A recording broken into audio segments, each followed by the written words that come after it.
Olha, Zé, diz-me uma coisa, quando é que Mas já estava, quando eu estava a falar aquela cena. não dá nada, isto é bagunça. Desde quando é que a sustentabilidade entrou na tua vida? É. Eu posso dizer que a sustentabilidade entrou na minha vida desde muito cedo, sabes que o meu pai... Tenta falar um bocadinho mais alto, que é importante. Se conseguires. Isso está a gravar agora? Já está. Fala um bocadinho mais alto. Começas no princípio. Não, eu sei que fica bem, sério, vai. Peço só para falar um bocadinho mais alto. Começou logo no início da minha existência. Eu até aos 6 anos de idade, o meu pai instituiu na minha casa um regime de comida racional. Na altura chamava-se, portanto, era um regime naturalista. E então, não comíamos carne nem peixe, comíamos muitos laticínios. Pronto, é evidente que se calhar à luz agora dos nutricionistas mais... provavelmente não era a melhor alimentação, mas a verdade é que não comia carne nem peixe. Mas não por uma questão de problemas económicos, mas sim por uma questão mesmo de racionalidade. E por uma certa filosofia de vida que tinha a ver também com a perspectiva de não fazer mal aos animais, de proteção do ambiente. Isto estamos a falar há 50 anos atrás. Eu sempre ouvi este discurso. Aliás, o meu avô foi anarcossindicalista e, além das preocupações de caráter social, também haviam preocupações já nessa altura de caráter ambiental. Portanto, a sustentabilidade, digamos que sempre me acompanhou toda a vida. Então, quando falas disso, é muito interessante falares da questão da educação, não é? Aos 6 anos, não é? Então, até aos meus 6 anos de idade. Só não prosseguiu, porque o meu pai depois, entretanto, foi para o mar. A minha mãe não gostava desse registro do vegetariano, digamos assim. Não? Não. Havia ali uma certa clivagem entre o meu pai e a minha mãe por causa dessa situação, porque ela achava que nós devíamos comer carne e peixe, e a partir dos meus 6 anos de idade passei a comer carne e peixe. Mas foi no âmbito dessa clivagem. De facto, a perspectiva da sustentabilidade surgiu logo nessa altura, desde que eu me lembro. Ouvi sempre falar de defesa do ambiente, de não fumar cigarros, de proteger a saúde, de ter uma atitude equilibrada no plano social, de haver uma ótica de justiça no tratamento das pessoas. E até a nível da economia. O meu pai sempre foi um tipo extremamente regrado, chamava-me um bocado, era um bocado sovino e tal, mas achava que não se devia gastar dinheiro de uma forma desvairada e sempre lutou um bocado nessa perspectiva. Mas a sustentabilidade mesmo, como conceito, apareceu-me efetivamente agora há relativamente pouco tempo, quando eu decidi tirar o meu mestrado em Sociologia. Vi-me perante várias hipóteses, várias soluções e digamos que até pensei inclusive fazer um curso de Psicologia primeiro, mas depois vi lá no ISEG um mestrado que era precisamente na área da Sociologia Económica e das Organizações, que integrava uma componente importante de sustentabilidade. Pronto, foi aí que entrei realmente no domínio da sustentabilidade. Então, academicamente ou também profissionalmente, definiu-se mente? Foi em 2006. Em 2006? Em 2006 que eu comecei a ter realmente, até perceber o que era efetivamente a sustentabilidade, o tripé da sustentabilidade, o ambiente, a economia, o social, enfim. E foi assim que fiz a minha tese também. A minha tese foi no domínio da mobilidade sustentável, que encerra, portanto, responsabilidade social de uma empresa pública, transportes fluviais, e há um trabalho, aliás, que nós temos desenvolvido desde então. Eu quando digo nós e o meu interlocutor atual, okay. Incluindo, e pronto, digamos que foi por aí. E quer dizer que há uma questão de educação ou foi uma coisa aí... Eu penso que esta minha vocação para a sustentabilidade está relacionada com as minhas origens também, não é só, mas as também. Origens. Porque já tenho essa sensibilidade há muitos anos a esta causa. Curiosamente, essa palavra, esse conceito das origens, como é que isso se liga? Como é que tu achas que o teu pai trouxe isso? Dos avós? Consegues ir mais longe? Ou? O meu avô, em 1920, suponho, posso estar enganado, mas penso que foi por essa altura, participou na FAI, na Federação Anarquista Ibérica. Nessa altura, o anarquismo tinha uma conotação diferente da que tem hoje. Hoje em dia, quando se fala de anarquismo, normalmente as pessoas associam a caos, a desorganização, Confusão. a confusão, mas não, o anarquismo de facto tem uma gênese de autogestão, de sustentabilidade. Autogestão. A perspectiva do anarquismo remete muito para a ideia de que os seres humanos se conseguem organizar sem precisar de ter um Estado protetor, portanto, de acordo com a sua própria consciência, no equilíbrio das relações humanas, não é? E que, pelo contrário, os Estados e os governos acrescentam sempre uma dimensão de caos. O tal caos que se atribui ao anarquismo, na verdade, está a verificar-se no domínio, por exemplo, de um capitalismo desenfreado, de uma governação comprometida com esse capitalismo. Ou seja, quando há muita concentração de poder, a tendência, e é o que estamos a observar nos tempos que correm, a tendência é de facto para o caos, para a desorganização. Isso é muito curioso. Portanto, É um paradoxo, não é? É um paradoxo. Portanto, aquilo que de alguma maneira passou a ser a conotação do anarquismo é, na verdade, aquilo que se está a verificar hoje em dia. Essa promiscuidade entre os governos e a iniciativa privada e a grande acumulação de capital, e agora mais recentemente uma perspectiva da globalização. O que é que nós vemos? Vemos que o capital deixou de ter rosto, não é? Passou a deslocalizar-se, não há compromissos territoriais, não há compromissos rigorosamente nenhuns. O único compromisso do grande financeiro é para com o dinheiro, não é para com as pessoas. Falaste num termo também interessante, compromissos. Essa palavra compromissos liga com sustentabilidade, não? Claro. É evidente que o grande desafio da sustentabilidade é precisamente se estabelecemos um compromisso connosco próprios, numa perspectiva ética, a formulação de valores, de uma visão, começa, na minha ótica, começa logo na nossa própria perspectiva individual e depois deve ser a matriz na construção de qualquer organização. Se na organização não se estabelecerem compromissos para com as comunidades locais, se de facto não se fizer isso, com as comunidades locais, com o ambiente e com o equilíbrio económico, se não se estabelecerem compromissos, o que se passa é o que se está a passar agora. É o caos. Digamos, usando a expressão anarquia no seu pior, sem prejuízo daquilo que a anarquia de facto significa. Mas realmente é de facto a desregulação, o caos. Curiosamente, esta questão da anarquia, eu estava aqui a pensar, estava a visualizar, quando tu falaste da anarquia versus o Estado, a situação atual, não é?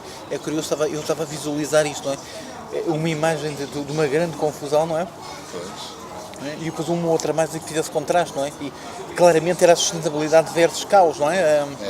A sustentabilidade de facto remete muito para a ideia de certa maneira de autonomia do ator social, não é? Ou seja, ao contrário do que se propõe num governo extremamente oligárquico, isto agora usando uma referência de excesso, onde o Estado e o governante têm um poder imenso sobre o cidadão. Aquilo que a sustentabilidade propõe é que o cidadão assuma as suas responsabilidades, assuma a sua missão e que seja também autónomo. Pronto, é essa questão da autonomia que de certa maneira liga um pouco com a perspectiva, com a gênese do anarquismo, a autonomia dos cidadãos. Para haver autonomia tem que haver informação, que é outro dos aspectos que está muito comprometido nas sociedades atuais, porque a informação, como sabemos, circula abundantemente através das redes sociais, da televisão, das rádios, mas circula de uma forma extremamente, portanto, digamos que é muito manipulada, não é? Em função de grupos de interesse muito específicos. E esses grupos de interesse normalmente situam-se ao nível dos dois grandes vetores, que é o dinheiro e a governação. Portanto, se pretende aqui na sustentabilidade, na minha perspectiva, é que a governação saiba partilhar o poder que detém numa ótica democrática e saiba, de facto, inclusivamente, alimentar determinadas ferramentas ou incentivar determinadas ferramentas, como os orçamentos participativos, que são algo em que as populações participam diretamente e pelas quais assumem a sua cota-parte de responsabilidade. Cada indivíduo deve sentir que é responsável pelas dinâmicas de sustentabilidade que se inscrevem. A sustentabilidade não se aplica por decreto, nem por lei. A sustentabilidade é um estado de espírito, é uma atitude que tem que ser divulgada através de uma informação generosa, mas que não esteja, digamos, ao serviço do Estado e do grande capital, como está atualmente. Nós temos muita informação, mas essa informação está profundamente manipulada, como sabemos, não é? A quantidade de informação que nos chega através, por exemplo, dos anúncios publicitários. Muitas vezes nós somos tentados a comprar um carro e a utilizar o carro de uma forma desequilibrada, apesar da empresa que fabrica os carros dizer que é sustentável. É a perversão do sistema, de alguma forma.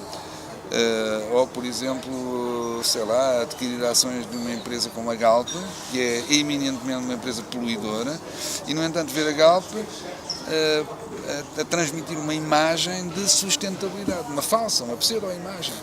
E depois é a própria Galp que não quer pagar o imposto verde. Estas questões, estes paradoxos, que são, digamos, de alguma maneira manipulados em termos de informação. Por isso é que eu digo que a informação é muito importante que circule, mas que circule de uma forma verdadeiramente honesta, verdadeiramente objetiva, para que as pessoas tenham autonomia e, com essa autonomia, pratiquem a sustentabilidade, em termos individuais e em termos organizacionais. E é isto.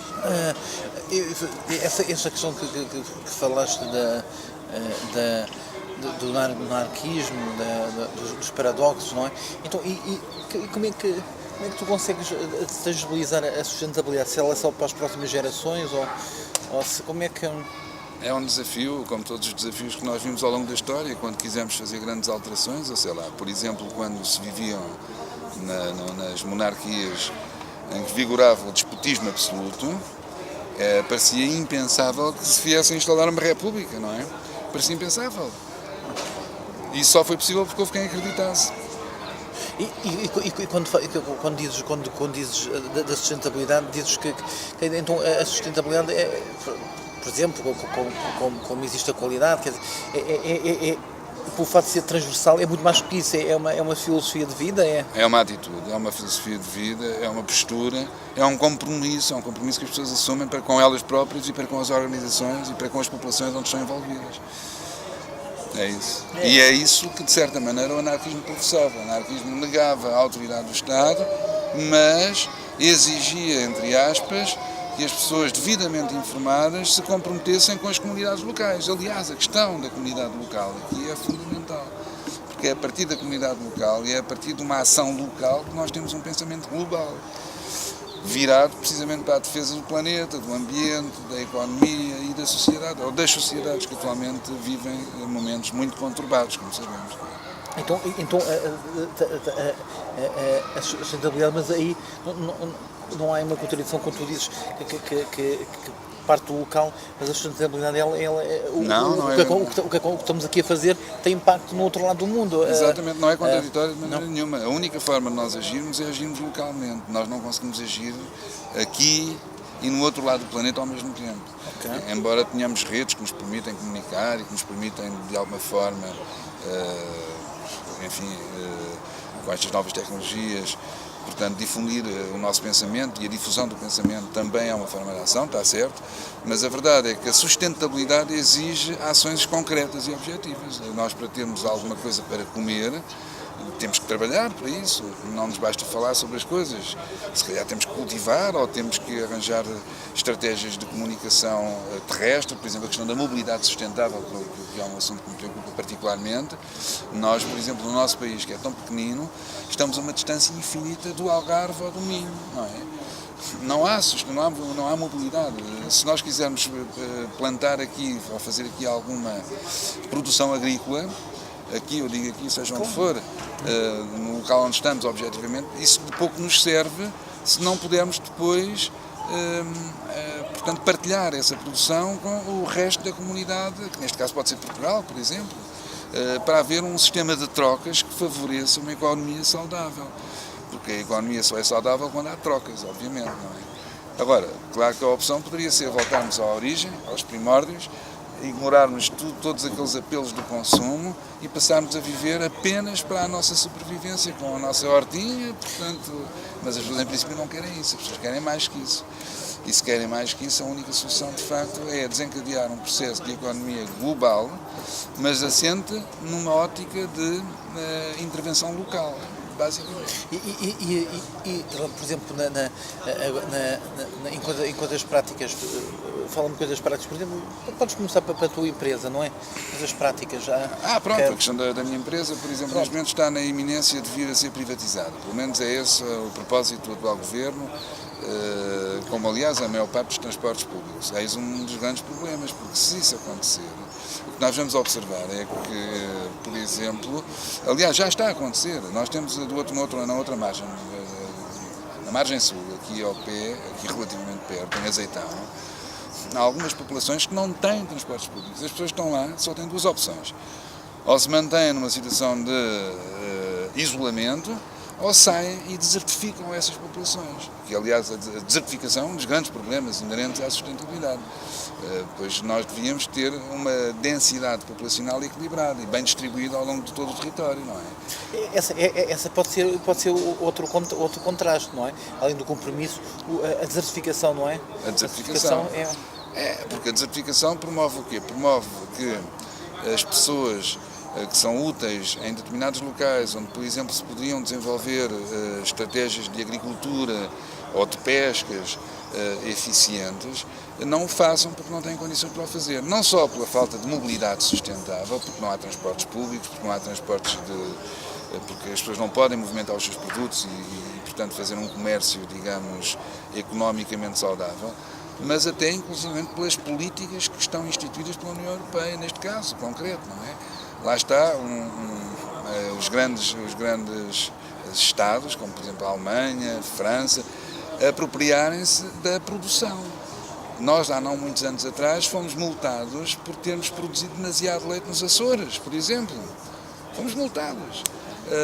E pagou-se muito dinheiro a muita gente no âmbito daquilo que é a nossa estrutura agrícola para não produzirem, o que é absolutamente gritante. Na altura do Cavaco Silva, distribuíram-se imensos fundos da União Europeia, da Comunidade Económica Europeia, como se chamava na altura, para que os agricultores, em vez de produzirem, comprassem jipes e andassem a ostentar a sua riqueza, ou pseudo-riqueza, em vez de fazerem aquilo que deviam, que era produzir. Por isso é que nós atualmente estamos num processo insustentável em Portugal. Se de repente, agora, por absurdo, se fechassem todas as fronteiras e tivéssemos que viver daquilo que produzíssemos, se isso acontecesse, passávamos fome, porque não temos produção suficiente para nos alimentarmos. E se corrêssemos, se fizéssemos isso, que é ignorar o normativo europeu nesse domínio, íamos ser altamente penalizados. Ou seja, se mesmo que não pudéssemos, em termos legais, decidíssemos investir na nossa agricultura, nas nossas pescas, na nossa agropecuária, se fizéssemos isso, íamos ser altamente penalizados, como já fomos, aliás. E ao contrário, somos premiados para não o fazer. E quando falaste Isto é caos, isto é um sinónimo de caos, é um sinónimo de falta de equidade, remete e também de falta de defesa dos interesses ambientais, porque no fundo ficamos depois sujeitos a grandes produções agrícolas massificadas através de uma coisa que há pouco tempo se falava muito e agora deixou de se falar, que é os transgénicos, em que as pessoas produzem alimentos alterados geneticamente, precisamente porque esses alimentos provêm de grandes produções industrializadas. Em vez de se valorizar a produção local, lá está, voltando outra vez à questão local, que é uma produção mais equilibrada, uma produção que deveria tender para ser ambientalmente equilibrada e também remetendo para aquela ideia dos produtos ecológicos, etc. Lembrei-me depois queríamos falar de uma coisa que também que é muito interessante que tu falaste, que tem a ver com com a questão da mobilidade das pessoas estarem afastadas. Isto também é um aspecto que eu sinto lá no meu trabalho, não é? Portanto, quer dizer, esta ausência de meios de transporte é uma coisa, não é? Aqui próximo, onde nós estamos, Sim. a partir de uma determinada hora não há, não é? Se as pessoas não tiverem transporte próprio, não podem movimentar-se.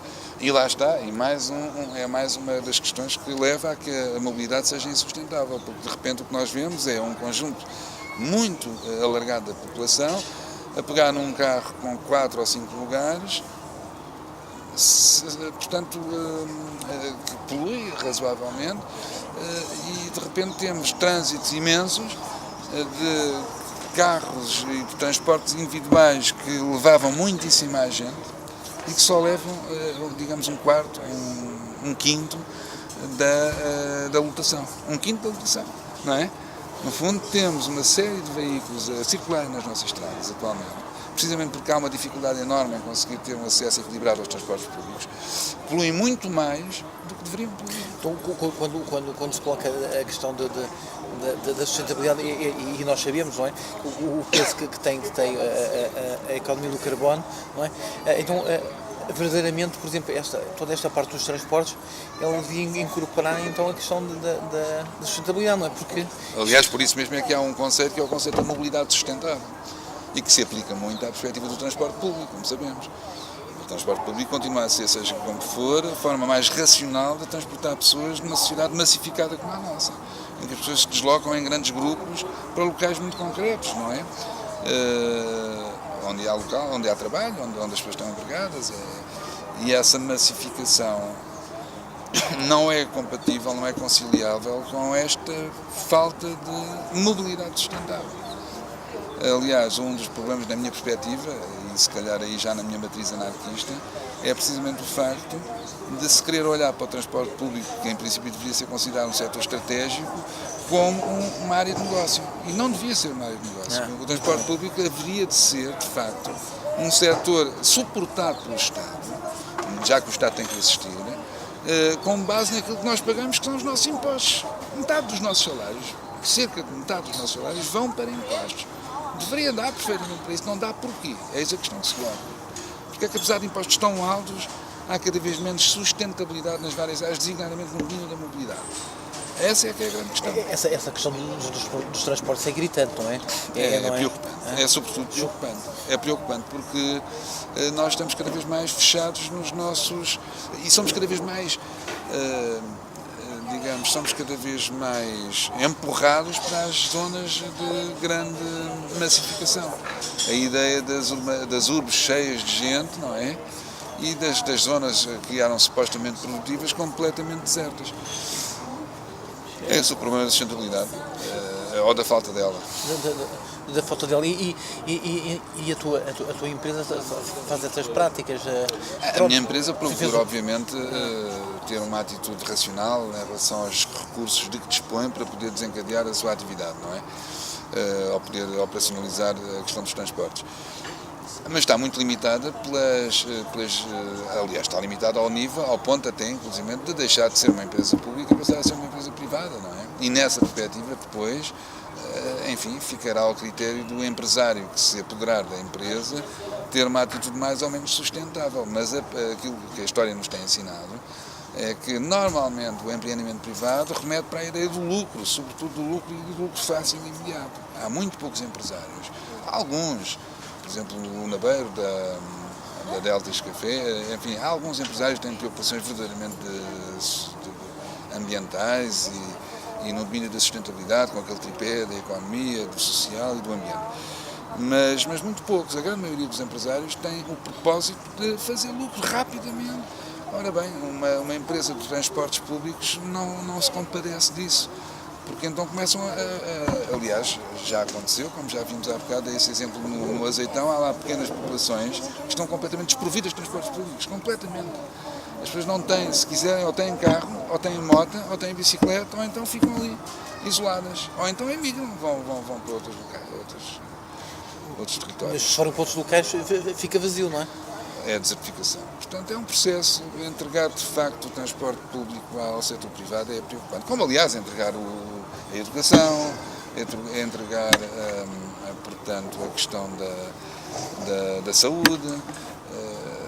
Há certos domínios que deveriam estar realmente sob o domínio, ou melhor, há certos domínios que deveriam estar realmente afetos à gestão da coisa pública, não é? E lá está, insisto, mais uma vez, é para isso que nós pagamos impostos, e pagamos impostos altíssimos, aliás.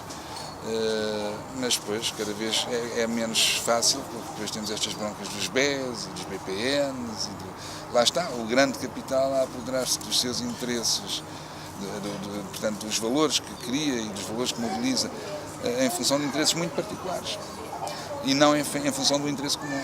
Já sabemos que isso não acontece. E achas que agora este movimento das estratégias nacionais europeias para a responsabilidade social, tu vês isso? Eu acho que é uma boa iniciativa e é evidente que acaba por mobilizar pessoas. O problema é que também há alguma hipocrisia associada ao processo. Lá estamos nós com a questão da informação. De repente há certas matrizes que são anunciadas como sendo... Lá está, a Galp, por exemplo. A Galp é uma empresa altamente poluidora. É uma empresa que tem, aliás, ao nível da gestão, uma grande dificuldade em incorporar a questão do imposto verde. Neste caso não querem sequer pagar. Aliás, até tão atencionam, portanto, questionar a questão em tribunal. Como é que é possível? A questão que se coloca é como é que é possível uma empresa dessas ser considerada uma empresa sustentável. Mas o que passa cá para fora é que é uma empresa verde. E tem, por exemplo, relatório, não é? Por exemplo? Tem relatório de sustentabilidade, mas é de facto uma empresa altamente poluidora e altamente desagregada, muitíssimo pouco preocupada com o social. Aliás, pela própria gênese da sua atividade, não é? É uma atividade simultaneamente poluidora, pronto, estamos a falar da pegada carbónica, grandes responsáveis por isso, e ao mesmo tempo uma atividade de caráter financeiro, muito pouco preocupada com o domínio social. Ali a grande matriz é a acumulação de riqueza. Eu sei que pareço um comunista a falar, mas gostava mais de ser conotado como um anarquista neste caso. No seu melhor. Esse aspecto que tu falaste da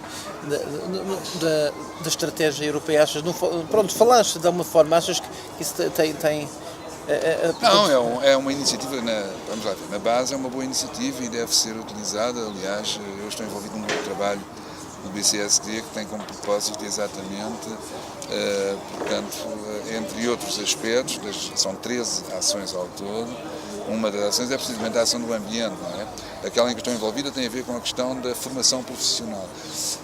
E é evidente que são, digamos, são boas iniciativas. A formação, desculpa interromper, em 2006, quando tu tiveste a fazer o mestrado, a sustentabilidade solidificou-se em ti. Achas que a educação, será que temos que pôr uma cadeira na... Não, a educação é um dos aspectos fundamentais da sustentabilidade, aliás. É precisamente pela educação que nós vamos conseguir transmitir aos nossos jovens, e aliás, não só aos nossos jovens, mas até mesmo de ações de formação destinadas às populações adultas e já em atividade, transmitir os preceitos da sustentabilidade. Sem formação profissional, sem educação, nada disso é possível. Portanto, é um vetor fundamental neste processo de sustentabilidade. Transmitir as boas práticas, transmitir digamos, a matriz da sustentabilidade. Na educação, um bocadinho, estamos a regressar um bocadinho ao início da conversa, quando falaste do PEN, não é? Quando falaste da... É, de facto, esta questão, embora eu estar a dizer que foi por causa dessa... É evidente que a sustentabilidade, na minha perspectiva, existe na minha vida. A pergunta foi essa, não é? Sim. Desde quando é que a sustentabilidade entrou na tua vida? Como conceito, já sabemos que foi em 2006. Mas como prática, eu diria que foi mesmo desde que existi, desde que me lembro de mim, porque sempre ouvi este discurso, que é um discurso racionalista, não é? Um discurso que remete muito para a ideia de que nós devemos tratar o ambiente, devemos tratar as pessoas e devemos tratar o nosso dinheiro com racionalidade, com justiça, com equidade. Portanto, foram sempre conceitos que me foram fornecidos de uma forma muito generosa, não é? Muito frequente, não é? Portanto, estou imbuído disso. Mas provavelmente há muita gente que entrou no domínio da sustentabilidade sem ter esse tipo de educação e se calhar até são muito mais ativos do que eu. Portanto, eu até tinha de falar se tens assim alguma prática, tipo aquelas coisas mais comuns, a separação do lixo, tens essa preocupação? Isso da parte do lixo sim tenho, de alguma forma, embora não seja muito disciplinado, confesso, mas normalmente em casa não costumo separar. Depois tenho cuidado, é de quando vou depositar o lixo, de tirar as garrafas e pôr no local das garrafas, dentro do próprio... Mas não são muito disciplinados. E nas opções de compra, seja de roupa ou de férias, Procuro sempre soluções ou equilibradas. supermercados, Procuro soluções equilibradas ao nível da comida, quando posso e quando tenho tempo para isso, também tem um bocado a ver às vezes. Procuro também adquirir, uma das coisas que faço nos critérios, se tiver duas soluções de fruta à minha frente, uma é de Portugal, a outra é de Itália, bom, mas isto já não tem só a ver com a sustentabilidade, também tem a ver com algum patriotismo, digamos assim. Mas depois a questão da comida ecológica agrada-me particularmente, muitas vezes compro, portanto, a comida referenciada ecologicamente. Pronto, ao nível das minhas finanças pessoais procuro ter fazer uma gestão equilibrada desse dinheiro, e no meu trato com as pessoas também procuro ser justo e ser, mas isso, enfim, são generalidades. Mas a pergunta era... Assim, algumas práticas de... Pronto, as minhas práticas têm a ver com o meu comportamento no cotidiano, essencialmente. Acho que sou uma pessoa relativamente coerente, sim. Enfim, coerente, não é? É um outro palavra interessante. pelo menos procuro ser coerente, não é? Não é que de vez em quando não faça. Por exemplo, fumar um cigarro é seguramente uma incoerência, e fumo, não é? Desse ponto de vista, daquilo que é proteger o ambiente e tal. Andar de carro, como ando, também é uma incoerência, porque eu de facto não ando de transportes públicos. Enfim, tenho algumas desculpas, por causa que tenho que levar o meu filho à escola e tal, embora agora recentemente já essa desculpa persiste. Tenho poucos transportes públicos aqui na minha zona onde moro, apesar de estar muito próximo de Lisboa, já experimentei ir de autocarro, mas demoro muito tempo a chegar. Enfim, não sou, mas procuro, de alguma maneira. Então assim, em termos... Não sou um exemplo, digamos... em termos de genéricos, o que é que verdadeiramente, em relação a este tema, não é? Ou não? Acho que o meu contributo... Não, o que é que te tira o sono, verdadeiramente? O que me tira o sono, verdadeiramente, é o meu filho, se quisermos falar numa perspectiva muito, muito pessoal. E o meu filho, e portanto o que ele representa enquanto elemento das gerações vindouras, não é? As próximas gerações ativas, se quisermos pôr as coisas numa perspectiva que o meu avô punha muito, nós somos pais de todos os filhos do mundo, não é? Ou seja, eu não sou só o pai do meu filho. Eu, quando penso no meu filho, de certa maneira penso nos outros jovens também, vejo jovens estagiários lá na Transtejo a serem de alguma maneira sei lá, como é que eu ia dizer, explorados, porque no fundo há rapaziada que vai até aos 30 anos a fazer estágios consecutivos, não é? E agora, enfim, o Instituto do Emprego e Formação Profissional decidiu pôr esta limitação, financia 3 estágios, mas ao fim de 3 estágios obriga as pessoas, os empresários, não é? A incorporarem um dos estagiários. Só que isso vale o que vale. Porque nós podemos continuar a recorrer aos estágios, mesmo sem ser através do Instituto do Emprego e Formação Profissional. Temos é que pagar mais, obviamente. Mas custa-me ver jovens dos 20 aos 30 anos a criarem grandes expectativas quando entram na empresa, a darem o seu melhor e depois a virem para o desemprego. Custa-me ver isso. E penso no meu filho nessa perspectiva, precisamente, qual será o percurso que ele vai ter, não é? O que é que o espera? No fundo, é a ideia das gerações vindouras, aquilo que nos perpetua, aquilo que, de certa maneira, faz de nós, entre aspas, eternos, não é? Está altamente comprometido. É o tal problema da sustentabilidade. Nós, no fundo, estamos a fazer exatamente aquilo que não devemos, estamos a comprometer os recursos das gerações vindouras. O que a sustentabilidade diz é que devemos pautar a nossa vida e as nossas ações de tal forma que não comprometamos o futuro das gerações que se seguem. Não estou a conseguir anunciar bem, mas há uma expressão muito própria para isso, portanto... Os consumos atuais não podem... Não podem comprometer os futuros. Sim, mas há uma frase padrão para isso, que eu não estou a lembrar. Mas a ideia é essa, aquilo que nós fazemos no futuro, portanto, reflete-se... no futuro não, aquilo que nós fazemos no presente reflete-se num futuro e próximo, cada vez mais próximo, aliás. O problema é esse, é porque, de facto, se calhar estamos a assistir já, neste momento, àquilo que foi o nosso comportamento há 10, 15, 20 anos atrás, não é? Aos frutos desse nosso comportamento. Zé, gostei muito da entrevista, fiquei, até para que, depois eu vou-te passar a gravação, portanto é que fico para a memória futura, sabe-se lá onde é que a gente estará daqui a 20 anos, não vou dizer amanhã, mas vamos claramente, porque eu gostei verdadeiramente desta entrevista, acho que tu tens uma visão muito interessante e consegues aglutinar muitos saberes, é muito fantástico. Obrigado. Zé.